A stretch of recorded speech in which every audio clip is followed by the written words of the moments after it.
some love!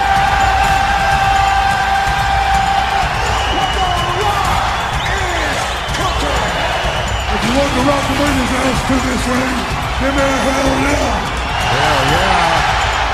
Yeah, we're back inside of your computer once again for SCI. Oh, I forgot. We're going to go with the full name. Squared Circle Insiders Wrestling. I'm WB Ward. And I am Chip Douglas. Back once again for another fun-filled, exciting week. And I've almost got all my sleep. What's that yawn? It's just been a long week. Oh. It's been a long week. Quite frankly, I'm glad we're back here once again to do this goofy thing. Oh, absolutely. I just love doing this. I don't know why. This is definitely the highlight of my week. It is. It does make for an interesting Friday night for us. Friday nights are the night that, if you're listening to this like on a Tuesday, it's you could already blow dust off of this thing because we record this right now on Fridays, but in the future that could possibly change and more than likely will. But anyway, how's your week been? You know, it hasn't been too bad. Working away. How's the wife? The wife is good. Good. Thank Glad you to hear for that. asking. Kids? Kids are running around crazy. Okay. I tell you what, you need to put a cork in that thing. Dude, you got enough kids. Oh, it's been done. Been done? It's been done. Been done? I have. Okay. I've been to that doctor. And that doctor took care of it. No, it was either that or you had to lose your subscription to your favorite website.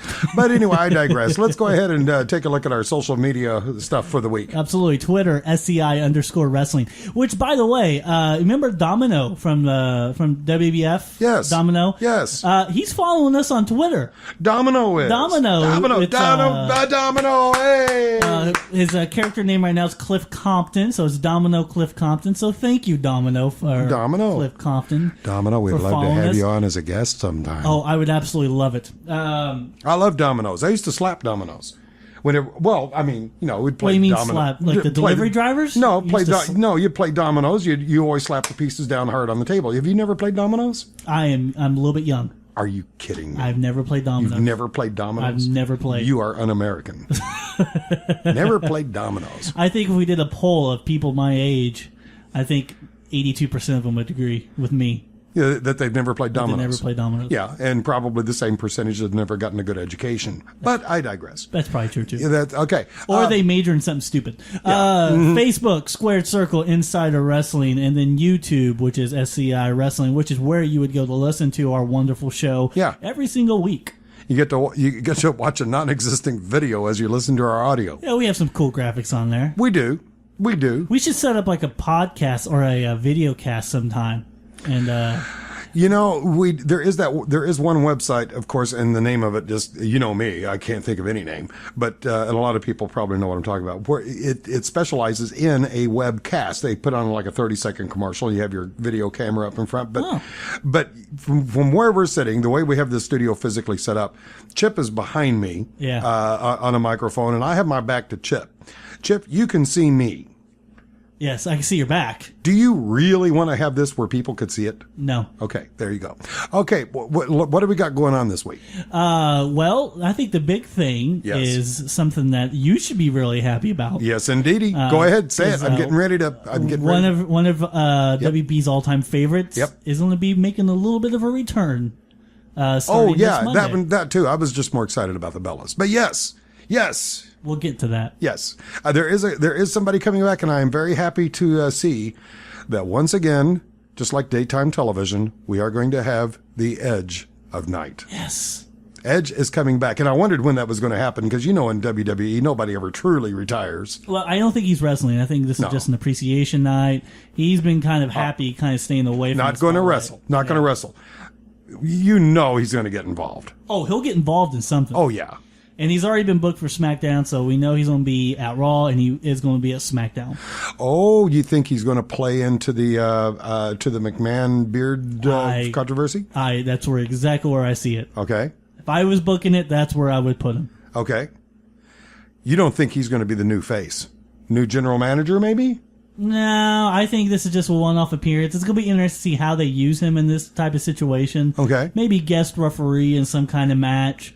I don't think physically he can do that. I don't think physically he can wrestle. Well, but don't undersell the referee's job. The referees do work pretty hard. That's true, but I think his back can withstand at least doing a referee little spot. I don't know. Some of those referees are pretty spineless. So that's true. But that was pretty good. That was good. That's pretty good. I'm sure I'm a big fan favorite now of the referees of the WWE. And so moving on, yes, to something that you always love talking about. Oh yeah, the Divas. Oh yes, and the reality show on the E Network, Totally Divas. Diva who stands on her head has crack up. But the the Totally Divas.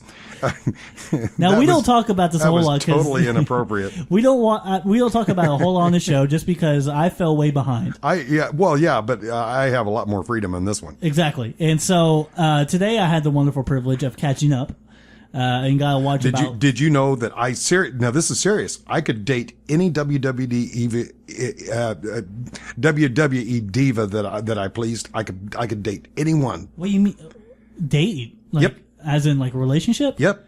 How? Well, it's easy. I don't please any of them. So that's the downside of that. Okay. Totally Divas, of course, is the E! Entertainment documentary. I guess you could call it a documentary. Yeah, kind of. That they come up. Now, the only thing I don't like about the documentary of the Divas is the fact they do get kind of, sugary coaty and they get into the relationships and stuff. I get more interested in this when they actually start talking about the industry. For me too. Mm-hmm. Absolutely. Like this coming week. The whole thing is, I'm really looking forward to this because this Sunday night, that would be from our point of recording tomorrow night. Because a while ago I said we record this on Fridays. We record it on Saturdays. Yeah. It is going to show what happens to a WWE or a professional wrestler whenever he or she becomes injured and exactly what this could entail into their personal life. And the fact that the injury happened in a ring, during a match. This was an actual injury that occurred. I can see several benefits from this episode. One, it does show the real side of professional wrestling. And two, it will also show, hey, kids, don't do this at home because this really can happen to you and you don't want this. Oh, absolutely. Absolutely. It's going to give more of a real vibe to the show and give that always a disclaimer of don't try this at home, a true meaning. So yeah, it's going to be good. I think just a couple of things that I saw. Mm-hmm. One, there was one scene where Natalya and the Funkadelics were backstage. Yes. And they were walking away from the camera. Yeah. And that's always a pleasant sight. It is. Yes. But then you see Sheamus walking towards them. And his face was blurred out. Oh, you know why? And he immediately puts up his hand. Mm-hmm. So, and then it cuts to the next scene. But mm-hmm. It was Sheamus saying, hey, I don't want to be filmed. No, wasn't that. What was it? No, that wasn't it at all. There was another episode of where the redheaded idiot, the guy that has the 3MB. Heath Ledger? Yeah. Not Heath Ledger. No. Heath Slater. Heath Slater. It was during a Divas thing. He was walking in backstage from having just done a performance, and he turns around like he's going to come to the camera and talk, and then very quickly he does an about face and he goes back the other way. The reason why they do that is simple. Don't forget, this is not WWE that is filming this. In order for them to have anybody's face at all, they have to get a model release and sign a model statement. If they cannot obtain that, they have to blur it out. And that's the thing with Sheamus, because Sheamus was walking right towards the camera, and he put up his hand to say, hey, no, turn off the camera. He was not about to sign that I'm model not going to be on this. Yep. Well, and two, I'm sure, just follow the money. Yeah. Follow the money. Yeah. If he doesn't get paid, he doesn't want to have his face on there. And he's a performer. Yeah. I don't blame him. And also another thing that was very interesting, and we're going to play a little trivia because I doubt you keep up with pop culture too much. So JoJo, the most underrated character on that show. Yes, I agree. I saw where she was developing a relationship with Justin Gabriel. Well, she was trying to. She was trying to. Okay. A little breaking news. Oh, okay. She's dating a WWE superstar. Okay. The question being, of course, which one? Who? Male or female? Well, I mean, come on, you don't know anymore. Male. Okay, male. Okay. I assume that. The Miz. No, he's married to Maurice. So? Props to the Miz then. Okay. I don't know. Who? Randy Orton. No. Yeah. Are you kidding? No joke. Wow. No joke. Randy Orton and JoJo. Yeah, that's a weird pairing. I have a hard time visualizing that. Yeah, because she's so short and tiny. She is. And she is tiny, tiny, tiny. She is. And Randy Orton's a pretty big guy. Yeah, he's a pretty good size, pretty good old boy. He's taken after his daddy. Oh yeah. Oh yeah. So that was JoJo and Orton. JoJo and Randy Orton. Wow. Well, at least she's doing this correctly, going right straight to the WWE Championship, sleeping with the champ. Get you more TV time. Well, she's possibly. learning a lesson from one of the Bellas. It's true. Well, from both of the Bellas. Yeah, because they're dating the two most popular guys in wrestling today. Meanwhile, that redheaded bimbo is just kind of hanging out there. All she did was lie to them about whether or not she could dance. Oh man, I'm falling in love with her though. She is gorgeous. She's pretty. She She's is dumb as rocks, but she's very pretty. Oh yeah, she's not going to score high on an SAT, I'm sure. Mm-hmm. Yeah, but yeah. I bet you get her name wrong. JoJo's the girl I would take home to meet my mom. Oh, absolutely. The redheaded lady is the one I'd want Or to date. Natalia. Oh yeah, Natalia I'd take home to meet mom. She's just a nice kid. And when did Tyson Kidd get hair? That was kind of weird. That kind of took me by surprise. It took me about 2 episodes to figure out who that was. Yeah. It did. It was weird. It just dawned on me the second episode that I saw. Oh, that's Tyson. Oh, Yeah, I it get was kind of weird seeing that. I wonder if he's going to be coming back soon because he should be through with his injury pretty I'm quick. sure he will be. Yeah, it's about that time. Okay. All right. Raw recap. The Raw recap this week. We had 1, 2, 3, 4, 5 pretty big matches.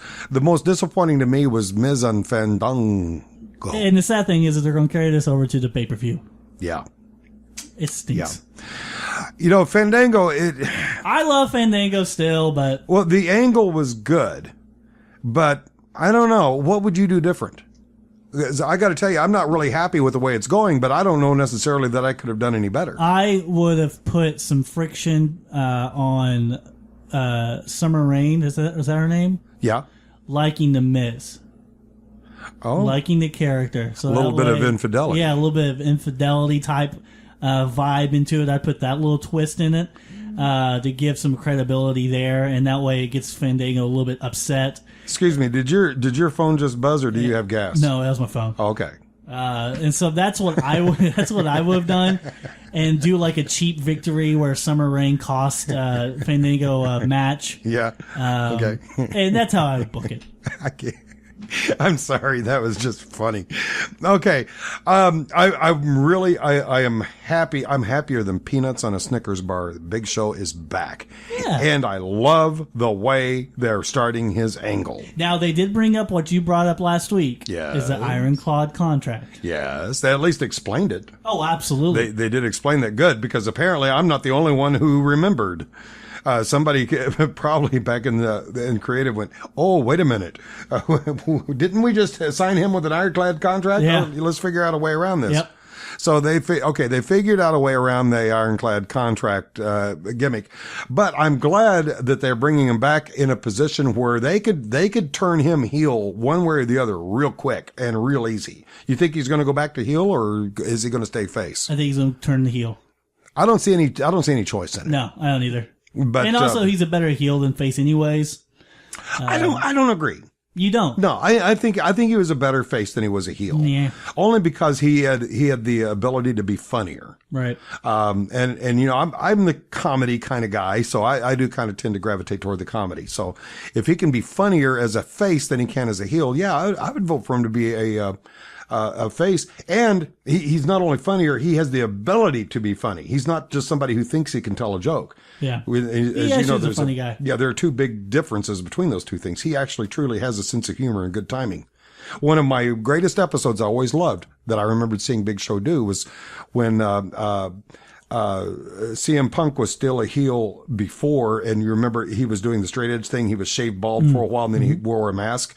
I will never forget Big Show having him cradled in his arm, revealing the mask, and CM Punk just kind of bouncing around, and Show was just having a delight out of that. I'll never forget it. It was a funny bit, and the way he did it was he pulled it off flawlessly. I like what they're doing. The only thing I have a problem with is it seems like the heat is coming back to the McMahons. It is. You know, and I think they should work in a division, a split in there somewhere between Vince, Triple H, and I do too. And Bimbo. What's her name? Stephanie. Stephanie, thank you. Somebody ought to in their turncoat. I agree. And I envision maybe seeing Vince do that. Really? Yeah. I was thinking more of Stephanie. But yeah, I could see it happening. I could see Vince. It just is kind of weird how Randy Orton's kind of took in the back seat to the whole thing. Like he's just kind of there. He's just there. He's almost just like their lackey. Yeah. But he's a WWE champion. How can you? Wait a minute. We lost all possibility that it may in fact be Orton who turns. No, no, don't see it. Okay. Well, it's just Don't a thought. see it. Just a thought. So much for my thoughts. I'm still not getting on board with the primetime players push. Oh, yeah. I'm not getting on board with that because you and I both know why they're doing that. It's sad but true. They're riding the coattails of Darren Young's sudden popularity because he came out of the closet. I'm sure it has something to do with that. Something to do with it. I think it has something to do with that. I mean, they're decent wrestlers. What I don't enjoy about it is the fact that this whole tag team division, they focus on one tag team, build them up for a couple of weeks, have them face the Shield, lose to the Shield, and then they go back to mediocre, aka the Usos. Yeah. Rhodes and I hate to say that because I like the Usos, but you're right, they are pretty mediocre. They bring them up and they bring them right back down. When in the world are they going to bring back Kane to team up with the guys from Louisiana? The Wyatts? Yeah, the Wyatts. Why can't know. I not think of my short-term memory is awful. I don't know. I can't wait to see the Wyatts versus Shield, to be honest. To see, oh yeah, now that would be an awesome match. Yeah. Who do you think would be the face? I'm gonna say the Wyatts. At least that's definitely I think would be the crowd favorite. Right. I don't know if I would call them the face, but I think they would be the crowd favorite of that kind of a match. That would be pretty awesome. Okay, Cody Rhodes getting fired. What do you think? Did he really get fired? No, okay. It was all work. I know there's nothing mentioned on the WWE corporate page about wishing Cody. They should have. That's where they lack the creativity. I mean, they should have. Well, and I understand that, but keep in mind the corporate site is the corporate site, so they're communicating with the stockholders and stuff like that, and they don't want to carry over phony storylines or excuse me, fictional storylines into factual business reports. They don't want to blur that. Yeah, I bet you that, and I bet you that. And you're probably one, and I actually probably 100% agree with you on that. That's probably why. Yeah. But it's like, to me. No, I see your point. There is a certain amount of continuity that's not being kept up. Yeah, I mean, if you want to keep it kayfabed, I mean, just go all out. Yeah. Put it out there on the website. Back in the day, they probably would have. Yeah, I mean, they don't really have to put it on the corporate website. I mean, I think they should at least put it like on WWE.com. We wish Cody Rhodes. Yeah, they could have done it there. Yeah, and that would probably, I think, sold the firing a little bit better. What's going to be interesting to see what they do with him back, because apparently this is going to be for a push, some kind of push. Yeah, well, he made some very distinct mentions of his dad. So I can't help but wonder if maybe the rumors that I heard about the last pay-per-view coming up, about Sandy Rhodes coming, making an appearance. I wonder if they may be just delaying that because, he made a very stark reference to his dad not being respected and was wearing yellow polka dots. And who was that? Who was that lady who accompanied him to the ring? Miss Sapphire. No. This was some lady they pulled out of the audience. Yeah, I know. Overweight. Oh goodness, I have her. I see her. Mm-hmm. I thought it was Miss Sapphire. Well, no, it may be. It may be. When you said that, I just thought, okay, that sounds like a valet's name, but that could be her name.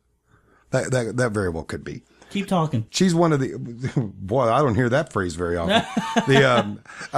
She's just one of those characters who will go down as being a forgettable character, but you remember her face. Oh, absolutely. Yeah. Okay. Speaking of forgettable. It is Sapphire, by the way. Thank you. Okay. I accepted a challenge last week that I had no business accepting. My challenge was to take Terry Taylor's poor assignment as being the Red Rooster and rebooking that to where it would have, or at least had a potential of working. There's no way you're going to polish that dog turd. I have an idea. Okay. And bear with me here. I thought I could get some internet connection, but it's not working the way I thought. Do you know what year he came out? Did you happen to in WWE or because as the Red Rooster. Oh, as the Red Rooster, that would have been in the 80s, in the mid to late 80s. It would have been in there because of I know his first appearance was at a pay-per-view. Gosh, I don't think I put down the year. I sure did not. That's all right. I think I might have just found it here. Okay. Red Rooster made his debut. And as we excitedly wait, while Chips feverishly surfaces. He's working as a trainer for Surfs the NXT, internet. by the way. Do you know that? I would not be a bit surprised, as talented as he is, because that was the biggest shame about the Red Rooster gimmick, is how talented Terry Taylor was. Did you ever meet him in WCCW? Yes, I did. How was he? He actually was the salt of the earth.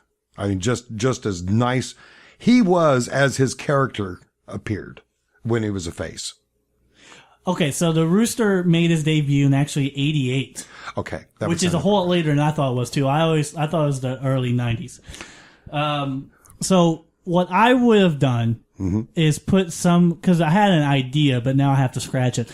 But putting some kind of valet with him to give him a little bit of credibility.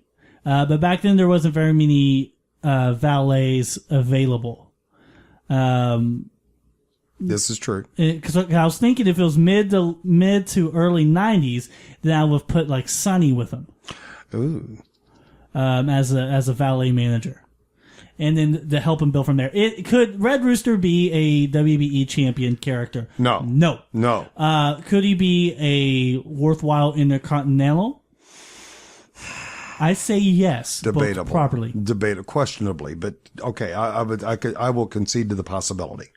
And also, what has to be in the forefront of it is you have to sell the person on the character.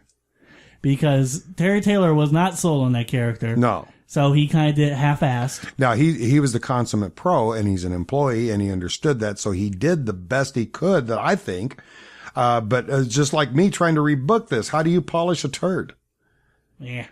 According to John Layfield, I found one of his JBL? I found one of his early blogs, and he was explaining how the idea for Red Rooster came up. Really? He was suggesting in his blog that the Red Rooster was presented within the offices as, quote, as a rib, unquote. In other words, I think JBL was saying this was all a joke. It was never meant to be serious. Oh. And they honestly didn't even have Terry Taylor in mind for this. As a matter of fact, JBL went on to say that within his blog that they wanted somebody who would do the character full time. And they meant full time. They even wanted him walking through airports, cocking his head back and forth like a chicken. Really? It's really what they wanted. Of course, Terry never went that far with it. I mean, once he was out of the office, so to speak, he was Terry Taylor again. He was not the Red Rooster anymore. But who are they ribbing? He wasn't clear. Did he go into that? He was not clear on that, but it was never meant as a serious role. It was never meant that way. Somehow or another, it blossomed into that. They wound up giving him over to Wardrobe, who designed a raincoat. Sounds like something you wear when it's raining. A robe, to wear to the ring. They designed him, of course, the hairpiece, to that was his simulate real the comb. hair. He just Yep. dyed it red. Yeah, he had the red mohawk thing going on. So it did eventually blossom into what they were trying to consider as a serious character. Excuse me, Mike. I didn't mean to bump into you. But no, it was evidently it was never meant to be a serious character. They were just joking. Oh, jeez. Oh, my gosh. Isn't that awful? That is horrible. And that came out to be a character that, I don't know if it sold tickets or not, but somehow or another it did seem to go over with the crowd, at least for a little while. I think, I mean, that's the thing. If it was booked properly, because hey, I was young. '88, I was 4 years old. Yeah. I loved the Red Rooster. Well, again, you were 4 years old. Exactly. Okay. And of course, Bobby Heenan was his manager for a while. Then, they had a split off. They turned the Red Rooster face again. And this is where I lost it. And this is when I was going, okay, I'm not even being able to concentrate on how to make this work. And that's when Bobby Heenan put him up against a Brooklyn Brawler, and the Brooklyn Brawler went over on him. As a matter of fact, the biggest matches the Red Rooster did that I could find was against Tito Santana in his opening bout. He went up against a Brooklyn Brawler, and later on in another pay-per-view, I think it was his last one, was against Mr. Perfect. And the one thing he had in common on all of them, he didn't win a one. Wow. They never had him go over at any point during those big matches. So whether or not they could have gone over, I don't know. I doubt it. There was just, and that was the roadblock that I ran into when I was trying to rebook this thing. And it was just, wow, it was just like, taking a dog turd and trying to polish that thing. Any way you polished it, it was still a turd. I almost thought about taking on the task of rebooking the Shockmaster, even though he tripped. Yeah. Yeah, now I could see that working a lot more. Even I would have definitely taken off the Star Wars helmet. Oh, yeah, the Stormtrooper, yeah. Yeah, that was just stupid. Not to mention questionably legal. Oh, that's true. Excuse me. Hey, moving on to better and brighter things here. I was noticing, we've been talking about the WWE Performance Center that they recently opened up in Orlando, Florida. Yep. And it's a great facility for them to develop new talent, to coach new talent, to train people. Lord knows, I hope JoJo goes down there and works with Terry Taylor for a while, because I would love to see her become a full-fledged diva and have them actually use her in rings and storylines. Well, she's training. Good. And I hope she keeps it up. But they finally announced, WWE finally announced their real general manager for the WWE Performance Center in Orlando, Florida. It was a man by the name of David Bailey. Who? David Bailey. Now think for a second. Now this is just a personal challenge to you, Chip, because nobody out there knows me personally as well as you do. Listen to that name very closely. I guarantee you it's not a name that you would recognize, but listen to the name very closely and see if you could see why I personally would be attracted to this idea. David Bailey.